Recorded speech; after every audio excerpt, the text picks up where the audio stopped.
Ah, vous l'entendez, vous le voyez, le bruit des bottes. Ils viennent par les champs, ils viennent par les prairies, ils viennent nous opposer leur vilainie. Ah, le bruit des bottes. Bon, c'est le bruit des bottes qui vient d'où? Je sais pas, du gouvernement a priori, puisque on se retrouve avec des opposants à une lecture pour enfants par des drag queens qui sont contrôlés par la police à Bordeaux. Donc alors ils se baladent nonchalamment dans la rue avec des petits tracts. Nous sommes contre la lecture pour enfants par des drag queens. Non, on ne veut pas ça. Et t'as des mecs genre la BAC qui débarquent avec leur gros blouson, leur gros bombers et ils sont là. Tes papiers. Oui, pas de problème, je vous propose de regarder mes papiers. Vous pouvez tenir ma liasse de tracts pendant que je cherche dans mon sac. Proposé aux enfants à partir de 3 ans, dans le cadre du Mois des Fiertés, 3 lectures de drag queen subventionnées par la mairie de Bordeaux ont cristallisé les crispations entre l'association Parents Vigilants et la communauté LGBTQI+. Entre adultes consentants, ils font ce qu'ils veulent. Moi, ce qui me gêne, c'est qu'ils s'adressent à des enfants. Qui c'est qui dit ça? C'est un militant de Parents Vigilants de la Gironde. Dans le cadre du Mois des Fiertés, 3 lectures de drag queen subventionnées par la mairie de Bordeaux. C'est Bordeaux qui régale, ça fait plaisir. Se sont tenues mercredi dans les bibliothèques de la ville. Des activités qui ont déjà fait l'objet de critiques ces derniers mois. L'association par qui la contestation arrive a été fondée en septembre 2022 dans la mouvance de Reconquête. Eh oui, sa porte-parole, Virginie Tournay, reproche à ces lectures de caractériser une propagande et un endoctrinement des enfants projetés dans l'univers des drag queens, réservé pourtant aux adultes, au monde de la nuit, d'une part, et de l'autre, l'utilisation de subventions publiques à cet effet. Ah oui, en plus, si c'est payé par les contribuables, c'est chaud quand même. À quel titre? À l'étage, dans une pièce close, tandis que les passants sont sensibilisés à l'extérieur par les parents vigilants sur l'utilisation de leurs impôts, 4 drag queens ont entamé leur récit. Les livres lus, les couleurs de l'amour, ma maman est bizarre, ou encore et toi ta famille, évoquant les questions de genre. En fait, je n'ai pas de papa, mais 2 mamans, déclare le petit garçon dans un schéma narratif où de tout petit s'apprête justement à jouer au papa et à la maman. Ma maman dit que tout le monde est différent et qu'on peut faire ce qu'on veut, aimer qui on veut. Plus tard, j'aurai une amoureuse ou un amoureux. S'achève un autre ouvrage. Comme c'est pas beau, comme c'est pas charmant. Des contes LGBTQ+, destinés à casser les normes de genre et à remettre en question l'hétéronormalité, ou plutôt l'hétéronormativité. Ah bah c'est compliqué, c'est encore un nouveau mot ça. Des familles pour faire réfléchir les enfants. Ben oui, c'est vrai que les 3-6 ans ont besoin de réfléchir sur le sujet. Explique la drag queen Bergamote Lips. Maquillage aux couleurs vives, perruque, robe à paillettes, toge et pantalon. Les 4 émissaires des collectifs La Famille Lips et Maison Éclose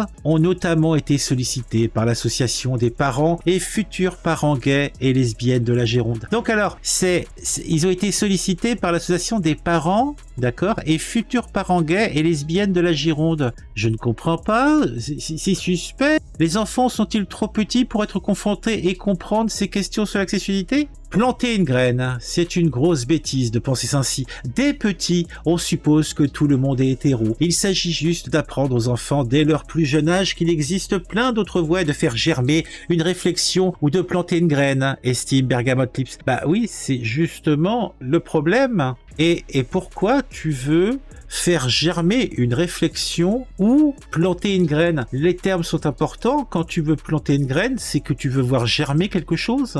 Cette petite phrase est une raison suffisante pour ne pas tolérer cela. Alors on a une Charlotte. Oh, Charlotte aux fraises, sans doute. Enseignant à Bordeaux, venue avec ses filles de 3 et 5 ans, à Bonde. Je trouve ça important de proposer à mes filles des lectures différentes dans le cadre de mon métier. J'essaye aussi de trouver ces ouvrages pour parler d'égalité de genre à mes élèves. Eh ben dis donc. Ainsi, quand le Figaro demande à sa petite Léonie, qui ne connaît pas de couple homosexuel, ce qu'elle a compris de ces histoires, les « je ne sais pas » se mue rapidement en « de maman j'aime bien ». Oh, c'est pas charmant.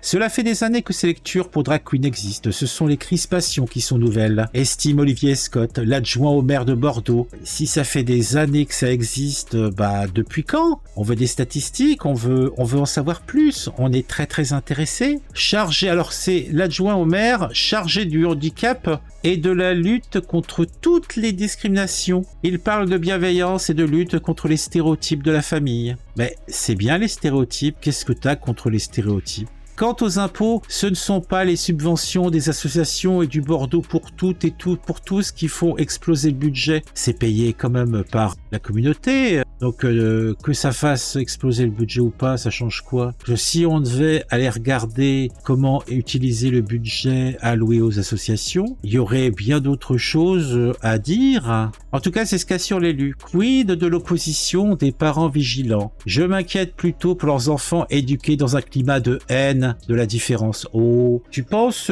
qu'ils éduquent leurs enfants dans un climat de haine de la différence? Il y a une association entre le fait que ces parents ne sont pas d'accord pour que des drag queens aillent raconter à des gamins de 3-6 ans, ou même un peu plus vieux, des histoires hors normes qui correspondent à même pas 1% de la population, qui leur met des idées qui veulent faire germer une graine dans ce terreau fertile. Et pour lui, là, cet élu, il s'inquiète pour les enfants de ses parents. Peut-être que tu vas leur envoyer la DAS au cul, peut-être, hein. Ça m'étonnerait pas si ces enfants sont éduqués dans un climat de haine de la différence. Cela n'est pas bien, hein. En tout cas, c'est l'adjoint qui dit ça. Ah, parce qu'en plus, il est également en charge des cultes. Alors, il s'occupe des handicaps, de la discrimination et des cultes.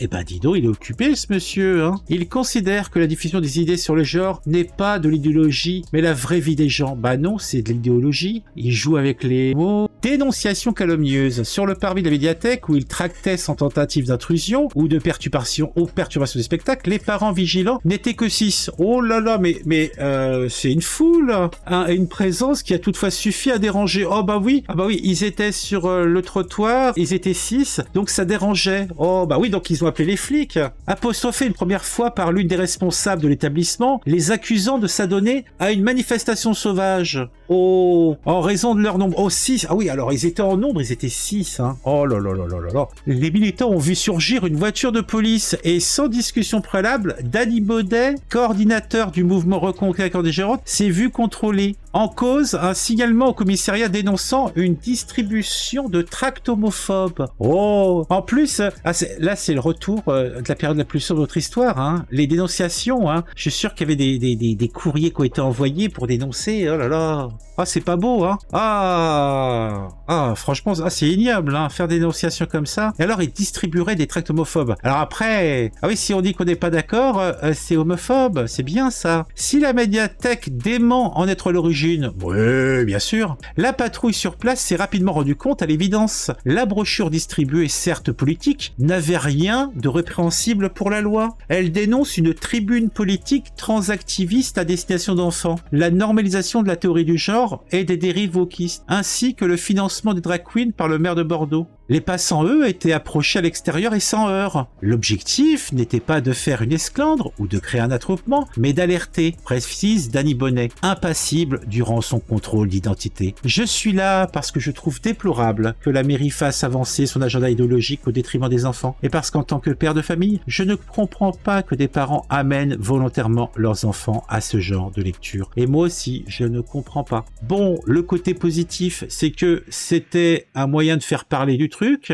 D'ailleurs, moi-même, j'en parle sur mon modeste média. Je pense que d'autres vont en parler. Donc, c'est une opération positive. Mais quand même, ils se foutent pas un petit peu de notre gueule. Hein. Bah voilà, si vous avez envie d'être dans une ville progressiste, hein, où tout se passe bien, vous savez où aller, Bordeaux. Si vous avez apprécié, mettez un j'aime. Si vous avez quelque chose à dire sur cette manifestation, mon Dieu, ils étaient 6, sur cette dénonciation calomnieuse, le financement de drag queen par la mairie de Bordeaux vous touche. Des drag queens qui racontent à des enfants des choses comme ça vous touche. À vous de dire. Sinon, si vous n'êtes pas encore abonné, abonnez-vous sans attendre. Ça serait superbe. Allez, on met le petit logo. Pif! Alors regardez, ça s'affiche. S'abonner. C'est cool, hein? Bon, allez, on se quitte. On se retrouve très vite pour une nouvelle vidéo sur un sujet qui m'a intéressé et qui, je l'espère, vous intéressera aussi.